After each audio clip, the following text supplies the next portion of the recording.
And now I'd like to introduce your host, Catherine Devine, Global Business Strategy Leader, Libraries and Museums, Microsoft. Catherine, you have the floor. Thanks so much, Heather. Well, good morning, good evening, good afternoon, everyone, depending on where you are in the world. I'm Catherine Devine and delighted to welcome my guest today, Paula Gangopadhyay, who is the Deputy Director of the Institute of Museum and Library Services in the United States.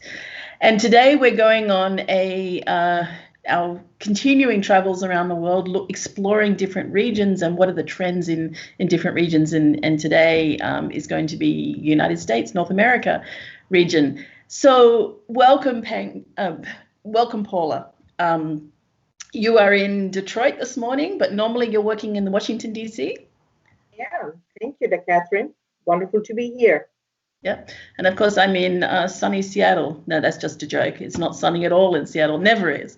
But I'm based in Seattle here at Microsoft's headquarters. Not that we've been on campus either in the last year.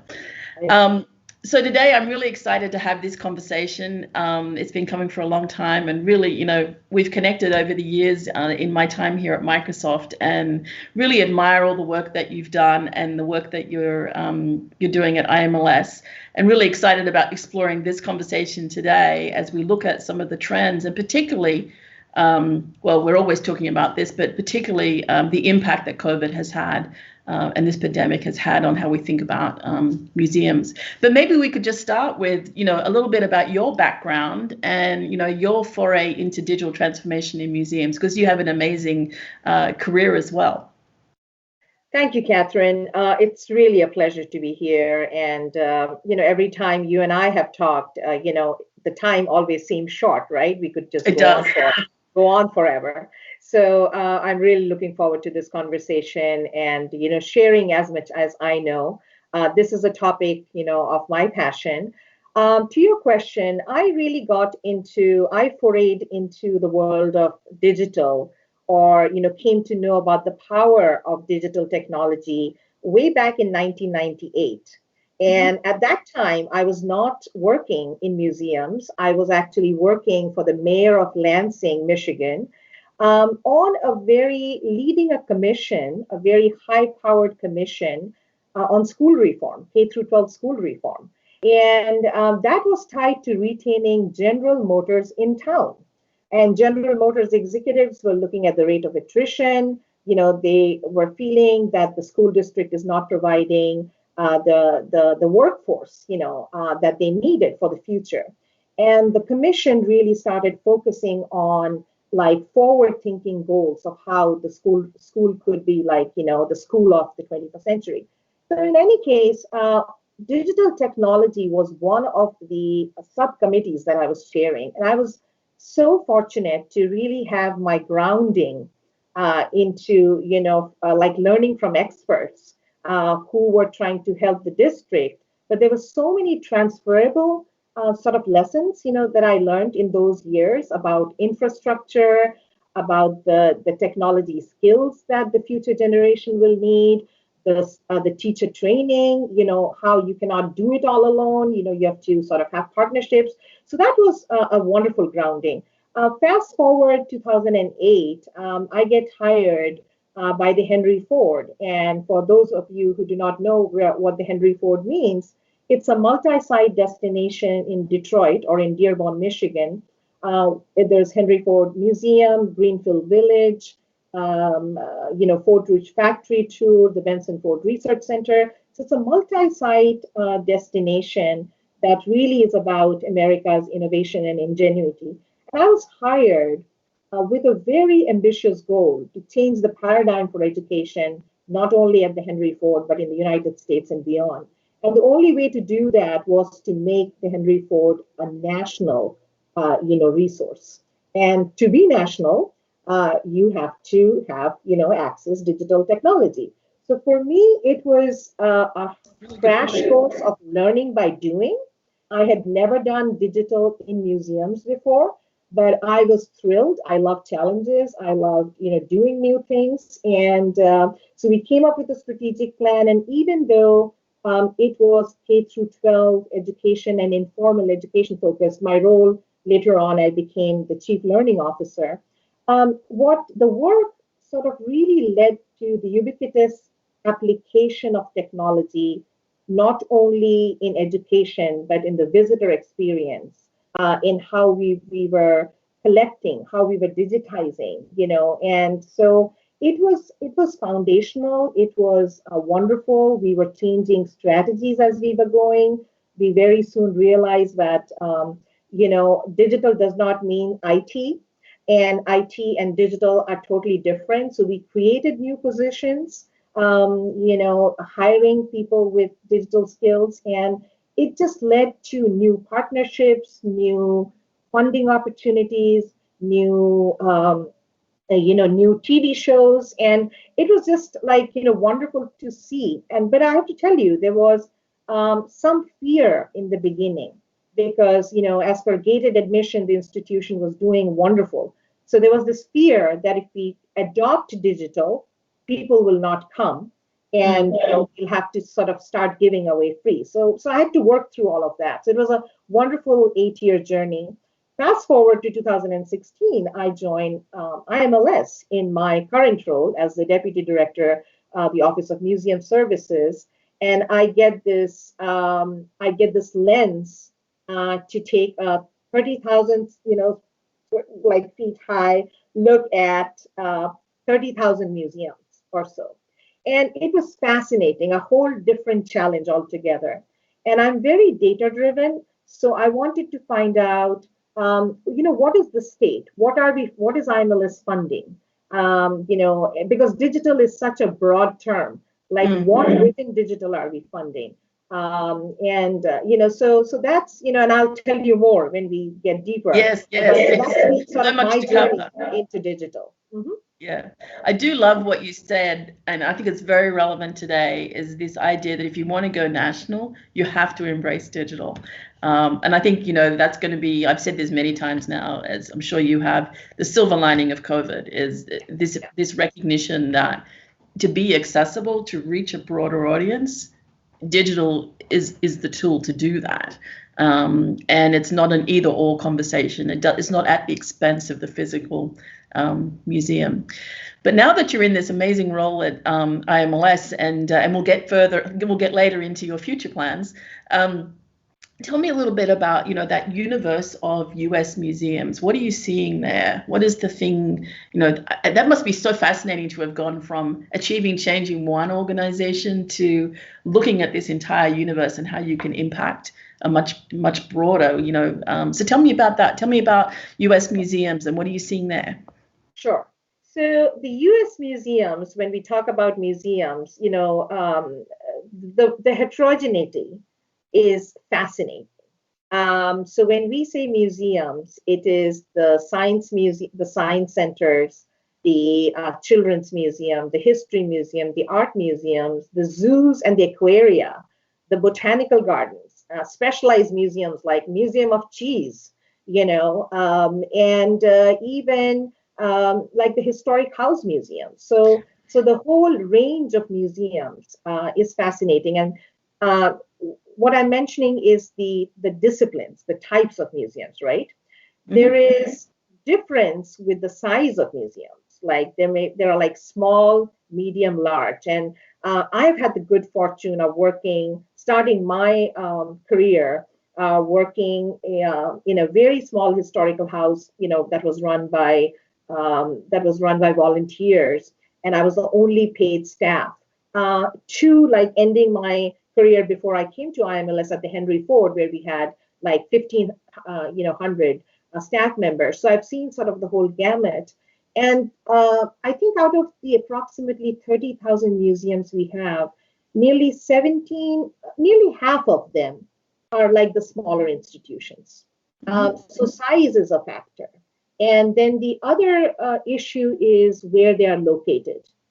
Geography is a huge factor. Some are located, of course, in the urban, areas, some in the metropolitan, suburban areas, but there are some in very remote areas, and where access to resources and even like broadband and digital technology is very, very difficult. So in my current role, we have this sort of this obligation and responsibility to make sure that there is equitable access to the federal dollars for all types of museums. And for that, we have to be very proactive. So when I came on board, I said, here are the applications that we are receiving. Where are we not receiving applications from? And that was fascinating. So we did like a penetration study to see where we are not getting applications from. The other interesting thing about the heterogeneity of the museums in the United States is that within these disciplines that I talked about, there are universes of children's museums, right? Universes of science centers.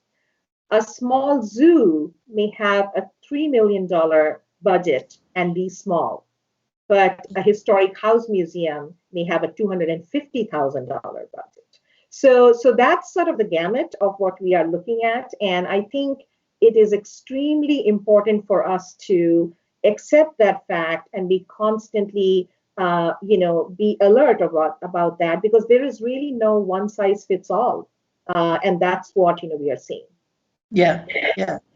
I really like that that comment around you needing to look for where people are not, who you're not hearing from. And I think that has a lot of relevance to actual museum conversations and library conversations as well, which is around, who are we not reaching, who is not coming, and how can we best reach them. I know that, I'm going off in a little segue here, libraries in particular librarians have actually been actively reaching out to the communities during COVID. They do that anyway, but during COVID, literally driving books to communities and people who they aren't able to reach. So, and such an important point on digital divide. I think people don't realize that even in the United States, we still have portions of the population, and not insignificant, who do not have access to broadband. And not just broadband, but broadband at the right speeds, right? Because everyone expects that, things like we're doing today will just work, and that requires a certain level of infrastructure. It's not equally available. Sure. Very interesting. So maybe we can sort of pivot now into talking a little bit about IMLS and what IMLS is trying to achieve with museums. And I think you have a presentation for us. Absolutely. Yes. So if we can pull up the presentation, I will quickly go over it and give you a Reader's Digest version of what we do. Fantastic. Sure.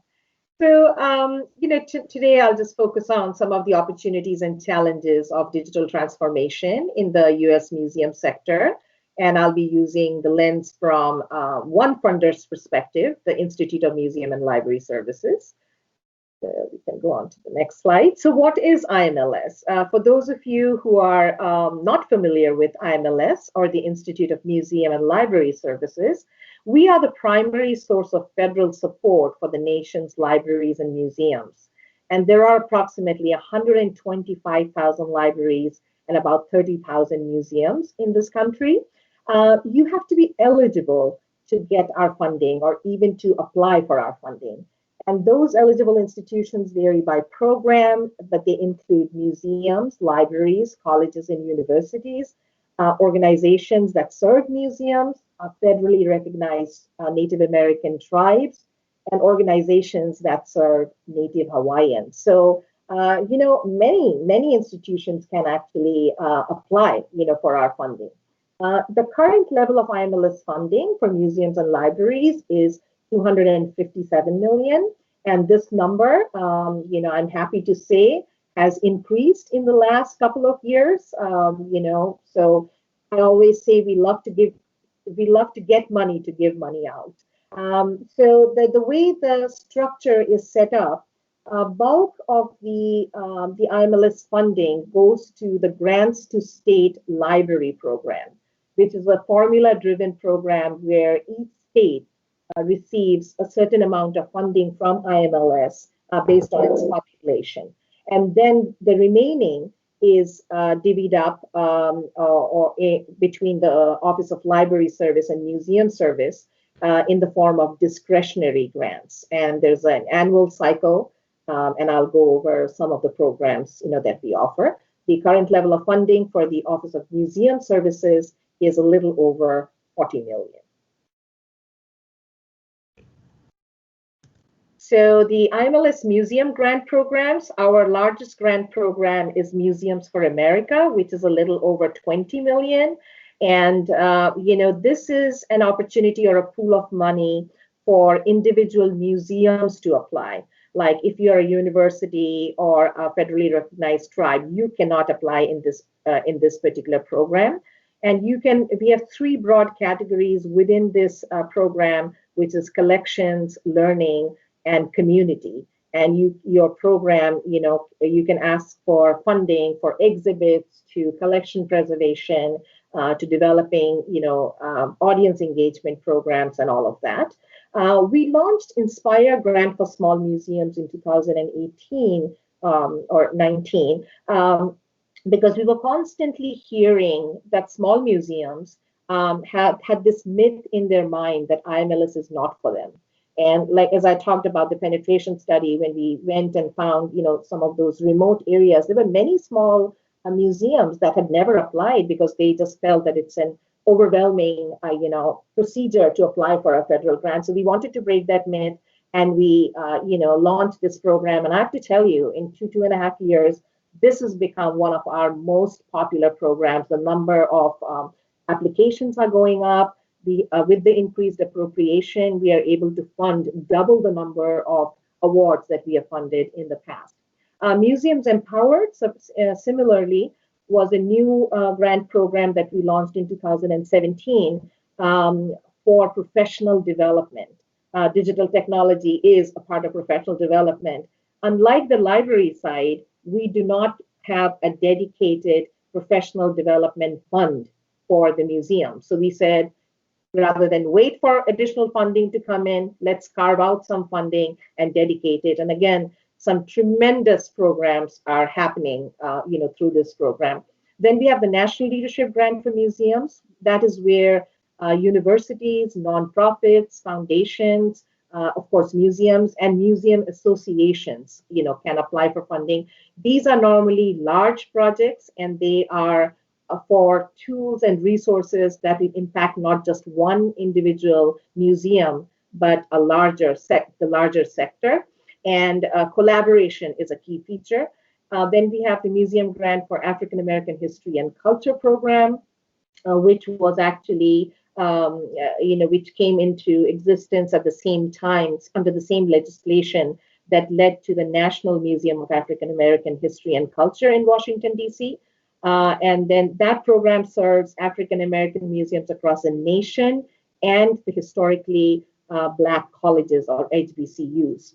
The last program we have is the Native American and Native Hawaiian Museum Services program, and that is specifically for tribes, federally recognized tribes.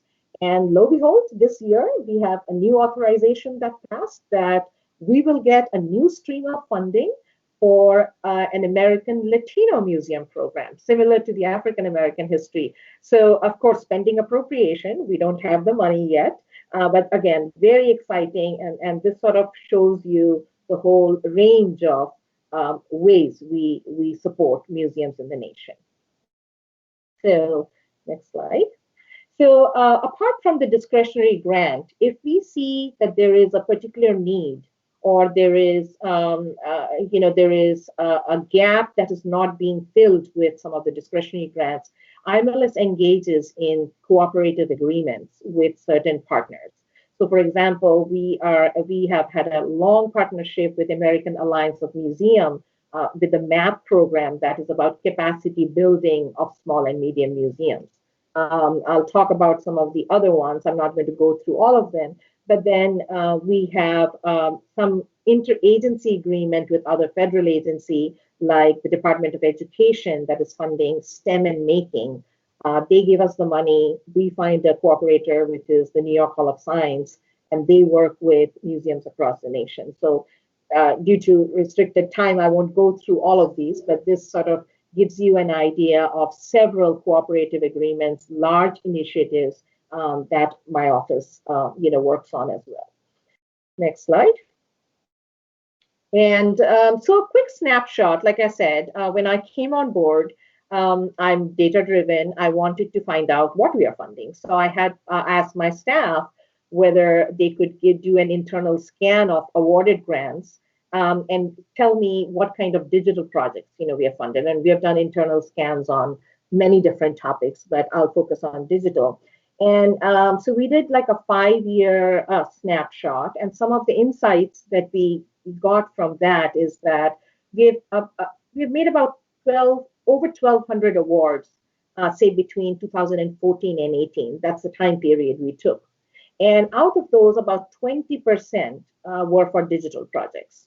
Now, of course, there is no hard line that these were the only ones, because there are some projects that are under collections that have a digital aspect. There are some projects that are under learning that have a digital project.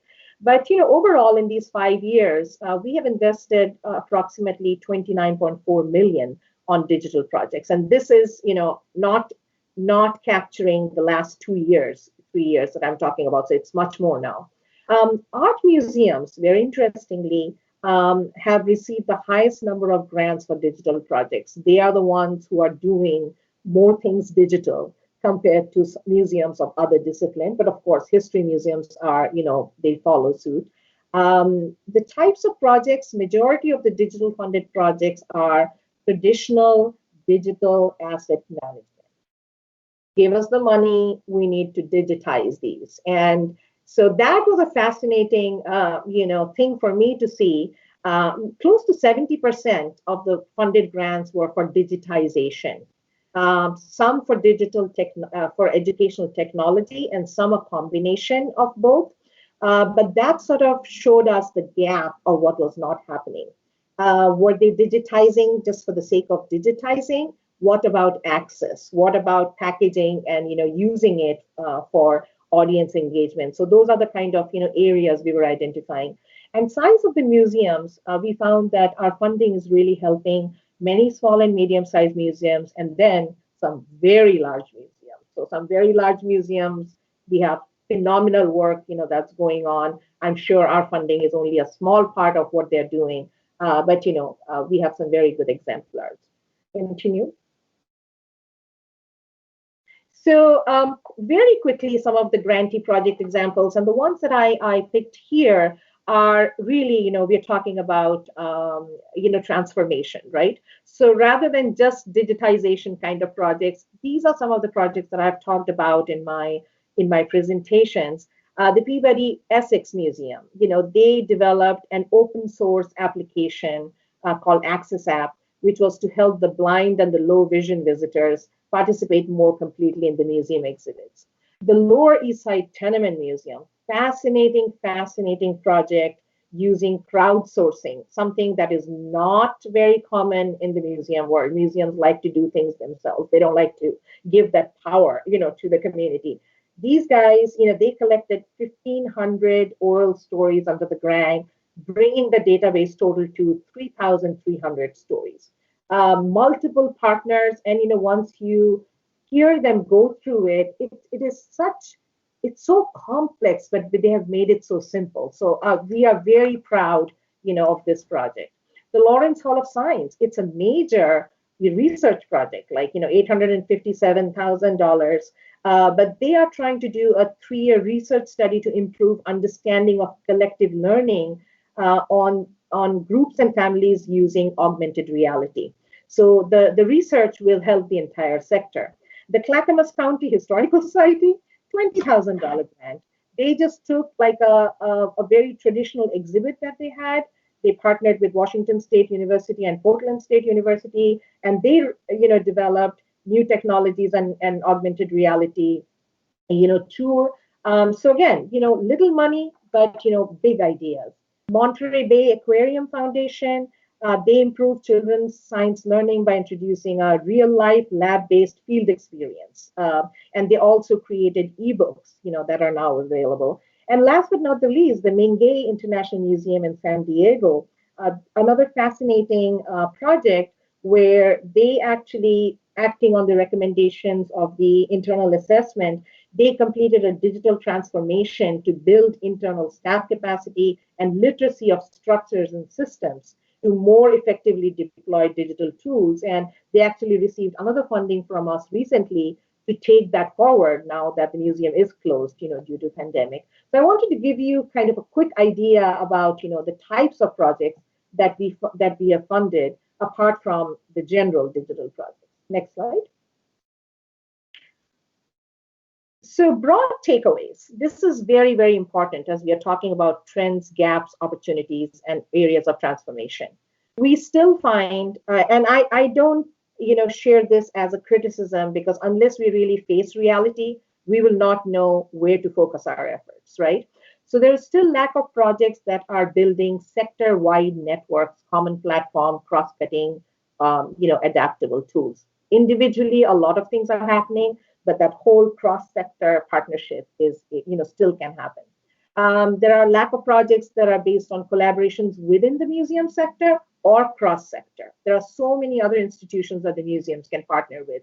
More research is needed, data is needed on the state of digital affairs in the museum sector. There are, pieces of studies that are being done, but really we don't know how many museums have how many digitized objects, relatively where does it fall.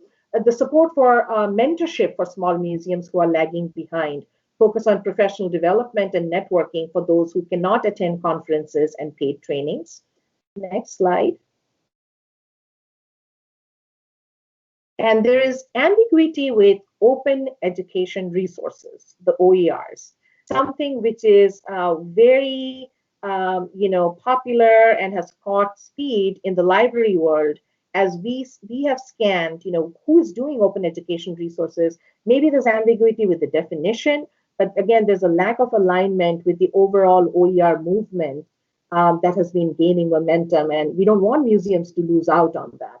Minimal use of evolving technologies, fragmented offering for the K-12 sector, access to digitized resources for the underserved, huge, and we are seeing that in the pandemic. Even though museums are putting up their resources, are who's actually utilizing them? Are they just your patronage, your patrons and your members, or are those the underserved families that used to serve, through your program? So that's a huge area that needs attention.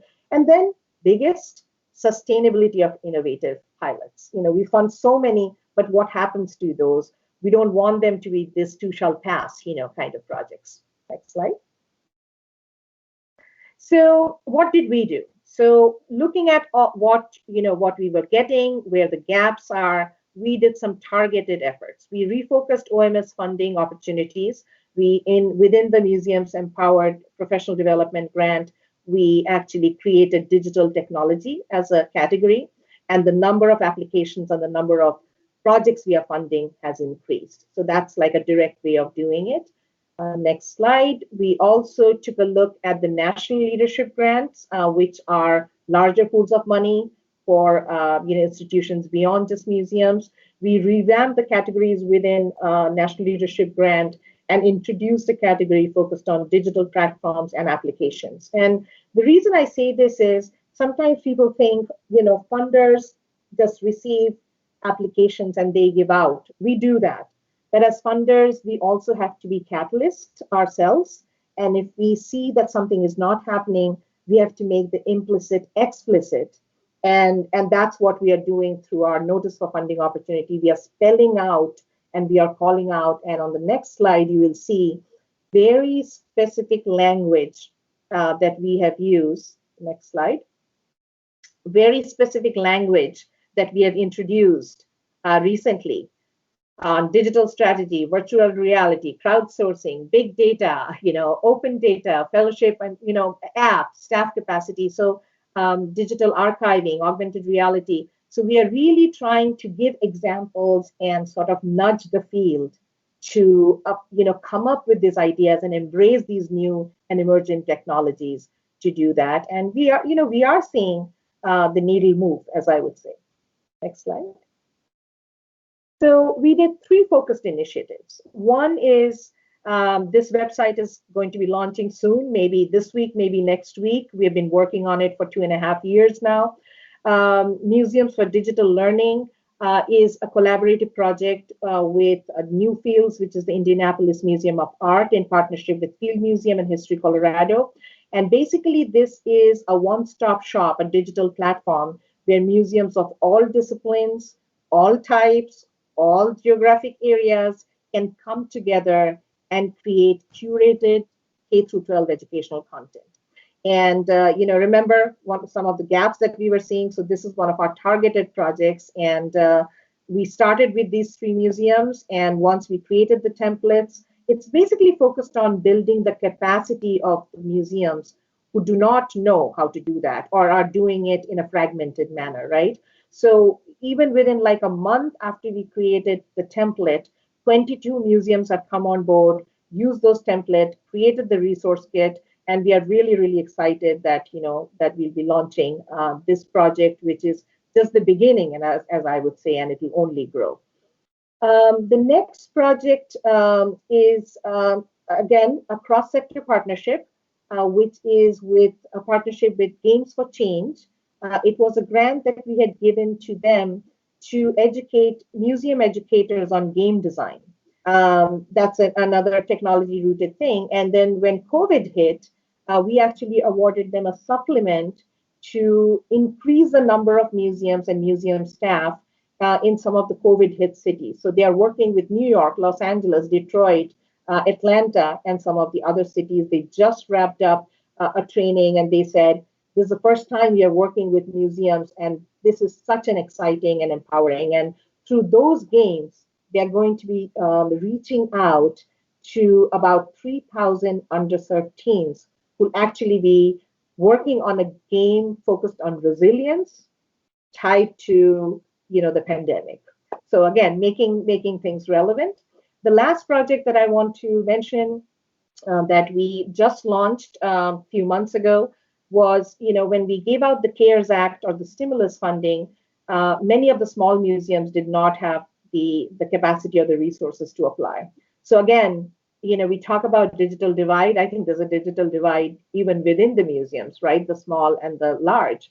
So we created a program called Digital Empowerment of Small Museums, where we are partnering with the Association of Midwest Museums and the 5 museums. There are 6 museum associations regionally.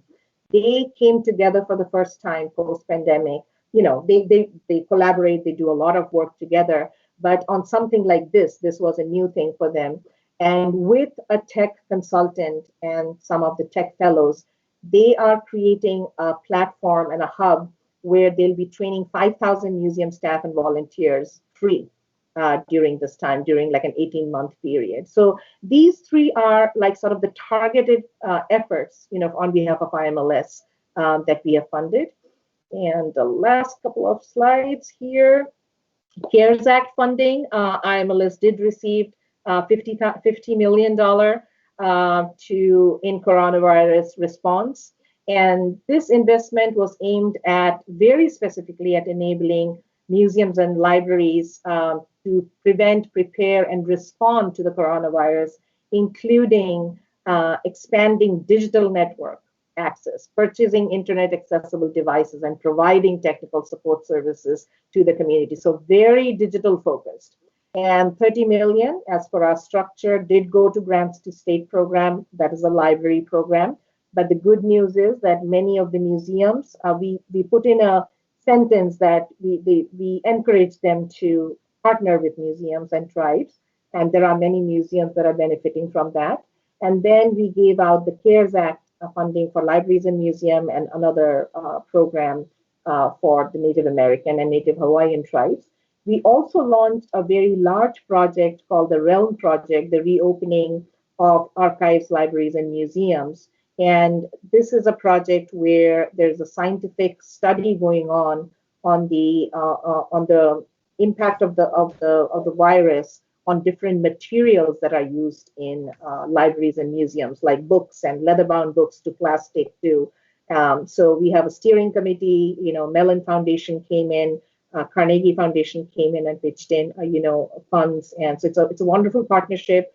There's a website, there's a dedicated website, and Last slide here is, the types of programs we funded. We received 1,700 applications, for this grant program, and 64% were for museums. And we could only give 39 awards because we only had X amount of money. But many of them are focused on digitization, creating new digital strategies, rethinking audience engagement, more opportunities or resources digitally for the schools that are doing virtual learning. So again, it's a drop in the bucket, as I would say, but it is again, moving the effort forward. So that's sort of like a quick overview, I think. And if anyone wants to pursue further what IMLS does, what grant opportunities are available, here is our website, which has a wealth of information. Well, thanks, Paula. That's amazing, and what an impactful organization. But it sounds like you can only scratch the surface with the funding that you have. So there's a lot of pent-up demand there. But it must be amazing to be in that position to be able to have that much impact. Yeah, and again, like I said, the role to be a catalyst has been, I'll say, has been the most satisfying for me. Like I mentioned at the front end, you can only do so much being part of one institution. But when you really have the ability to provide the vision, assess the gaps, and mentor museums, that's what I've enjoyed the most in my role in the last 5 years. Yeah. Can I pick up on a point that you made there around, which is near and dear to my heart? Anyone who knows me knows I talk about this all the time, which is platforms. So I find it challenging, to see a lot of reinvention of the wheel sort of happening. How do you think and I understand why that is the case.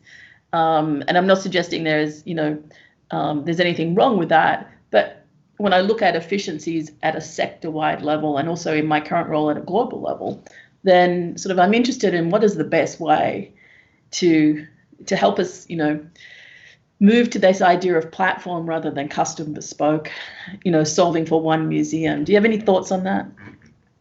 Yeah, and I totally agree with you. And that was one of the reasons, when I'll give you an example. When we put together Museums for Digital Learning, right? One question might be, why another platform? There are so many platforms. Yes, there are so many platforms, but so we did like an environmental scan of what's out there because we absolutely did not want to replicate. But we also wanted to make it sort of like an optimal solution. And I know in the tech world, you all love this, like an optimal solution approach where, again, the museums can keep doing their individual thing, but there has to be like a one-stop shop or a hub, where you sort of contribute together and rather than like rebuilding, right?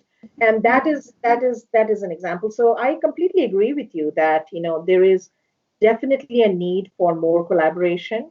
And what I find interesting is that, and it's natural human instinct, is that people might feel that we want to do our own. There's this competitive edge, right? We don't want to share. I always go back. I was fascinated when I was at the Henry Ford and I met Dean Kamen, who's the inventor of the Segway and who was behind the first robotics. He used the term cooperation, which is cooperation and competition. And that is something that I think in this world that we are living in, we have to embrace and have that lens and not feel competitive, but really focus on the power of the whole, Yeah, and I totally agree. And I think, but I also look at it from the point of view of what we're spending on technology. If we look at the total sector, the cost of all of that bespoke and your limited funds and terrible that, it's great, but terrible that you could only make 39 grants out of 1,700 applications. It gives you an idea of the pent-up demand. Yeah. And I guess compared to the commercial industry, which is very competitive, right, and does not share, I actually find that museums share more than, and that's a great opportunity. Everything is relative, right? It is. We're definitely not sharing here at Microsoft. Sorry. But let's pivot now and talk about the pandemic. So, clearly, we're going to go back and look at 2020 as as a pivotal moment in history where things changed, and particularly in the area of digital transformation, because I think it's become a much more concrete thing for people. Something we might have had to do or would have been good to do, to something that's essential now. Right. And particularly with lots of buildings closed throughout the world, and particularly in the United States. So let's talk a little bit about, so now how are you looking, and how are museums changing in their view on this since the pandemic? What sort of pivot are we seeing there? So, as I would say, pandemic or no pandemic, museums, libraries, they should embrace technology and integrate it as like an non-negotiable element. But it did take the pandemic, for us to have like a wake-up call. Museums and libraries, have always been, community supporting organizations, right? The community comes first. There is that altruistic element, that we say that they are there. They're a means to an end. The end is the community, and they are there to facilitate that. So it was amazing. And of course, when the pandemic hit, there was a stark difference between libraries and museums and what was happening, right? For museums, it became like an existential problem, because so many of them depend on the gated admission. They had to lay off staff. Some of the larger institutions that depended on earned revenue actually were hit the worst. Some of the smaller institutions, because they all anyways, work with limited means, for them, they're like, we'll manage, right? But the demand was to remain connected to the mission of serving the community. And again, for libraries, it was, we need to continue providing information, especially now during the pandemic, right?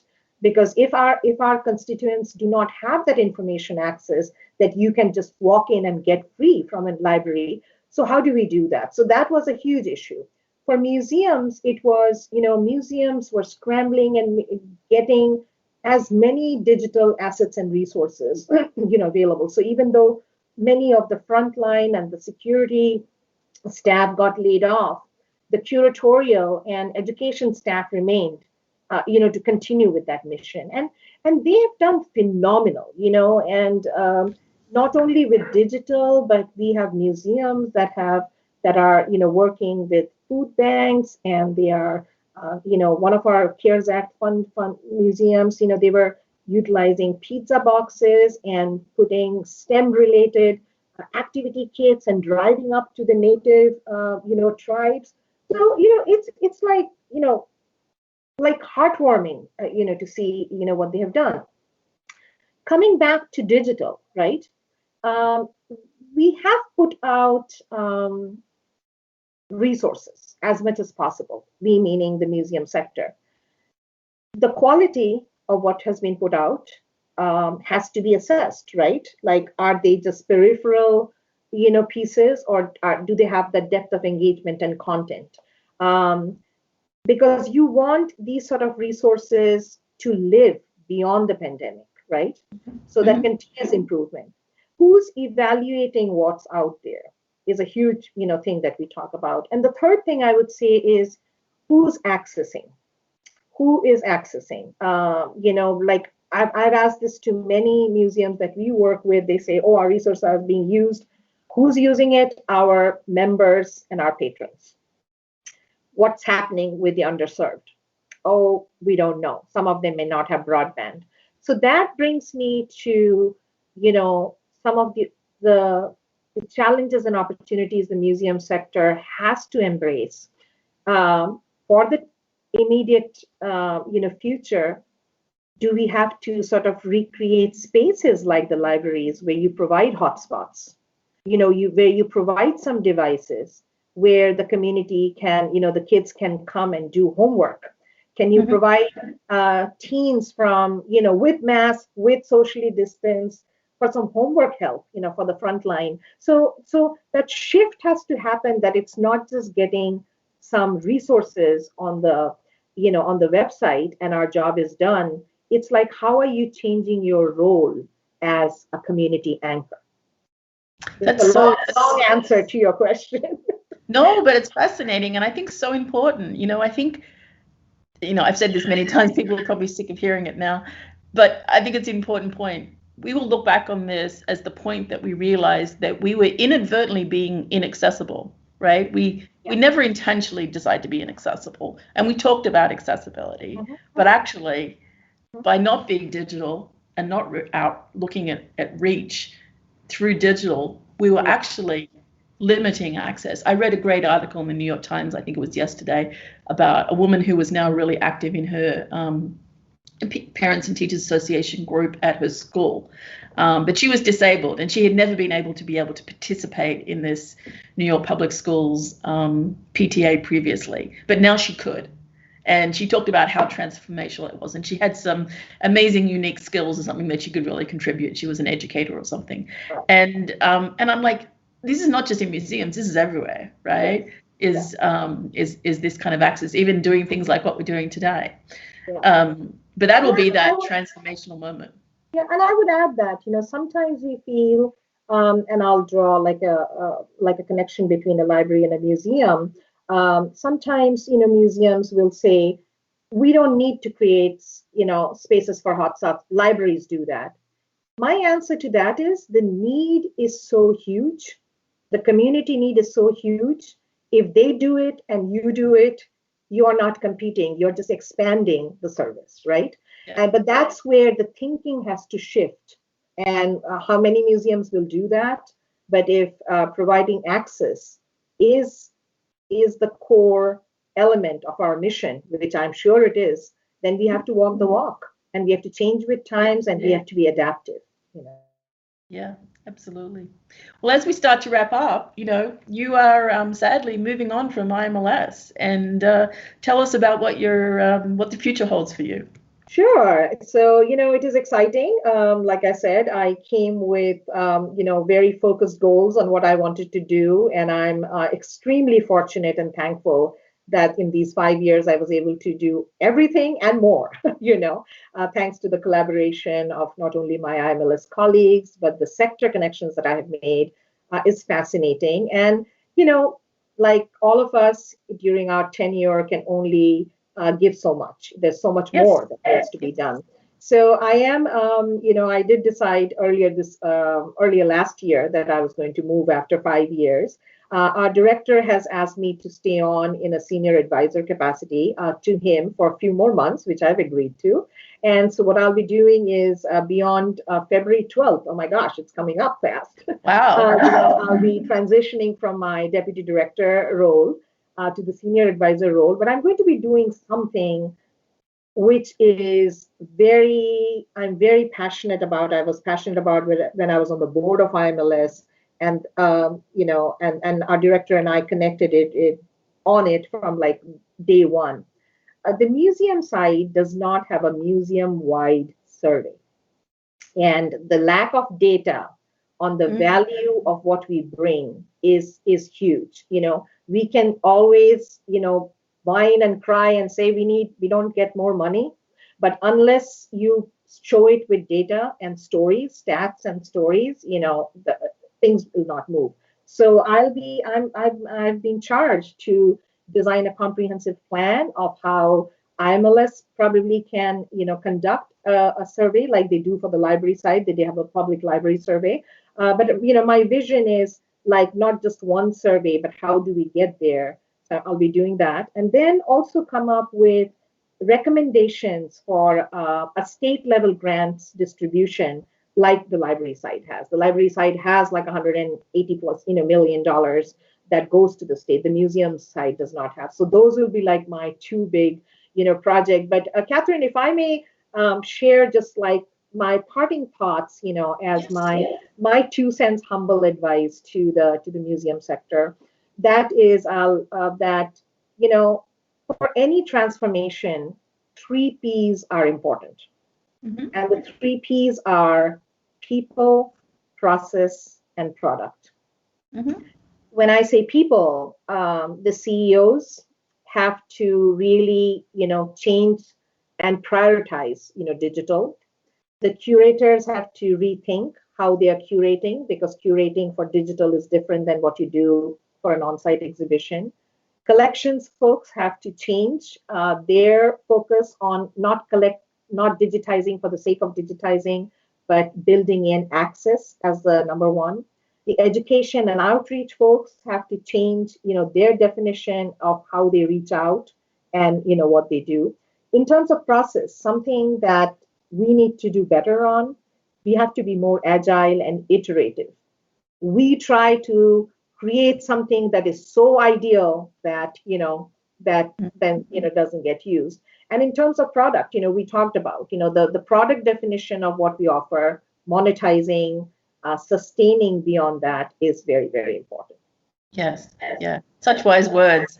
Well, I'm glad to see that you're still going to be having impact on the industry, and I think that that's going to be a great transition for you.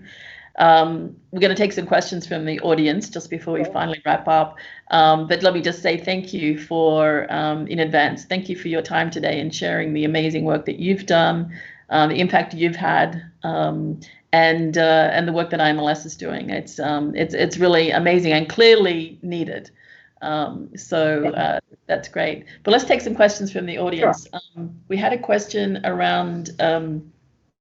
Well, someone doesn't. There's no question. It's a statement, but I must tell you, I love IMLS. This Liz Neely said this. Love The to hear impact, that, Liz. the impact often goes far beyond the funding. So she says thank you. Michael Lapidis asks, when will the Museum for Digital Learning website go live? And can institutions participate by submitting content? Absolutely. Like I said, within a month and a half, we had 20 museums seamlessly contribute content. So, it should be the floodgates, right? Bring it on. So we are planning on launching it. We are working with our communications office and with Newfields to get it launched. We were hoping to get it launched this week because it's ready, but probably by next week. And the website is very user friendly. There is an info, email that you can contribute. It tells you what you need to be, and then we also hold like monthly webinars. If you are interested, and not only interested, if you are committed to joining, then you can join those webinars. And great. Mm-hmm. I have a question from Carol Mandel. It says, I'm wondering how best to help museums move more into born digital collecting. So this is a big topic, yes. So not only art and science museums have born digital, but also more support for community archives and topical born digital activity, similar to the work that Tenement Museum did for oral histories. Yes. Can you give some thoughts on that? I think that's really important. I've heard that conversation a lot. It's fascinating, and I can give you like one of my examples from practice. When I was at Henry Ford, we were collecting interviews of current day innovators like Steve Wozniak, Bill Gates, Elon Musk, and we created this website, where these were available. I wrote the curriculum called Innovation 101, but I paused because one of the goals was to juxtapose current day innovators with past innovators, right? Like the Edisons and the Henry Fords and the Wright brothers. So I remember walking down the hallway, going to our curators and saying, hey, there are 5 of you. Could you do some interviews, like video interviews about these innovators? Because I don't want to give one-dimensional PDFs on Henry Ford's life or this thing. So they created interviews, and and then we embedded, those, similar to oral history interviews, like, their interviews along with the Bill Gates interviews, and then post questions. So, that's how it's like a proactive way of, shifting to digital content. Mm-hmm. And museums have to do that because I'll speak from the perspective of education. The current generation and the future generation, nobody likes to, they want to be engaged, and Born Digital will be is the way to do it. Yeah. Last question that we have from Judge Walia. Does IMLS have digital humanities opportunities or fellowships in the works? So a very good question. We have partnered with the National Endowment for Humanities, or NEH, and we have done some collaborative, both from the museum and library side, some of the digital humanities projects. So we have co-funded many of that, and I think the library side is continuing, to do that. So do check on our website on the digital humanities projects. Great. Well, we're right on time. Let me just say thank you so much, Paula, for joining us. And I hope we stay in contact. I'm sure we will, since you'll still be in museum space. And wish you all the best. And thank you for all the impact and work that you've had at IMLS, and that IMLS has generally.